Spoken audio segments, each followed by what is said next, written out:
മുഖ്യമന്ത്രി ഓഫീസുമായിട്ടൊക്കെ ബന്ധപ്പെട്ടിട്ട് നിരന്തരം ആരോപണങ്ങൾ ഉയർന്നുകൊണ്ടിരിക്കുകയാണ്. താങ്കൾ വഴിയാണ് പല ക്രമക്കേടുകൾ നടത്തുന്നത്.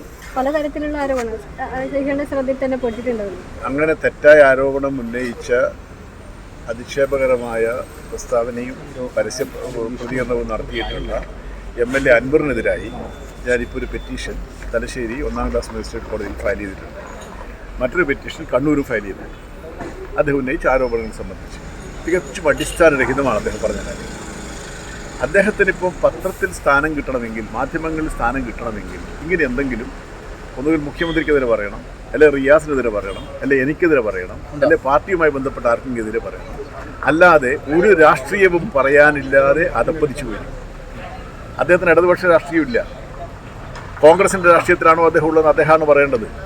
ലീഗിൻ്റെ രാഷ്ട്രീയമാണോ എന്ന് പറയണം, അല്ല BJPയുടെ രാഷ്ട്രീയമാണോ എന്ന് പറയണം. ഒരു രാഷ്ട്രീയവും പറയാനില്ലാത്ത ഒരാൾക്ക് സമൂഹത്തിൽ ജനശ്രദ്ധ പിടിച്ചു പറ്റാൻ വേണ്ടിയിട്ട് വ്യക്തി അധിക്ഷേപം നടത്തുന്ന മട്ടിലേക്ക് അദ്ദേഹം തരം താഴ്ന്നിരിക്കുന്നു.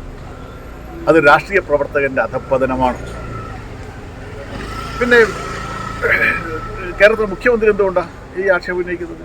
8 വർഷം കേരളത്തിൽ ഇടതുപക്ഷ ജനാധിപത്യ മുന്നണിയുടെ ഭരണത്തിന് നേതൃത്വം കൊടുത്ത ആളാണ് പിണറായി വിജയൻ. അദ്ദേഹം കേരളത്തിലുണ്ടാക്കിയ നേട്ടങ്ങൾ, വികസനം, മാറ്റങ്ങൾ വളരെ വലുതാണ്. അതിന് ഗുണഫലം അനുഭവിക്കുന്നവരാണ് കേരളത്തിലെ എല്ലാ കുടുംബങ്ങളും. ഈ നേട്ടം അനുഭവിക്കാത്ത ഒരൊറ്റ കുടുംബം കേരളത്തിലില്ല.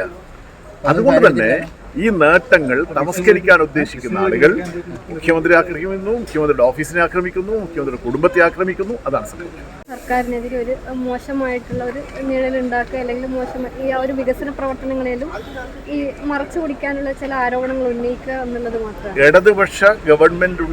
ഇടതുപക്ഷ ജനാധിപത്യ മുന്നണി ഗവൺമെന്റ് ഉണ്ടാക്കിയ നേട്ടങ്ങളെ തമസ്കരിക്കുന്നതിന് വേണ്ടിയിട്ട്, അത് ജനശ്രദ്ധയിൽ നിന്ന് മറച്ചു വെക്കുന്നതിന് വേണ്ടി നടത്തുന്ന അപവാദ പ്രചരണങ്ങളുടെ ഭാഗമാണ് മുഖ്യമന്ത്രിക്കെതിരായിട്ടും ഓഫീസിനെതിരായിട്ടും നടന്നുകൊണ്ടിരിക്കുന്ന യാത്ര.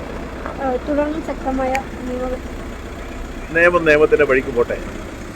നോട്ടീസ് അയച്ചിട്ട് അൻവർ മറുപടി അയച്ചില്ല. അൻവറിനെ ഈ തലശ്ശേരി കോടതിയിൽ കൊണ്ട് ഹാജരാക്കിച്ചിട്ടേ ബാക്കി കാര്യങ്ങളുള്ളൂ. ബാക്കി കോടതി തീരുമാനിക്കും എന്ത് നടക്കും.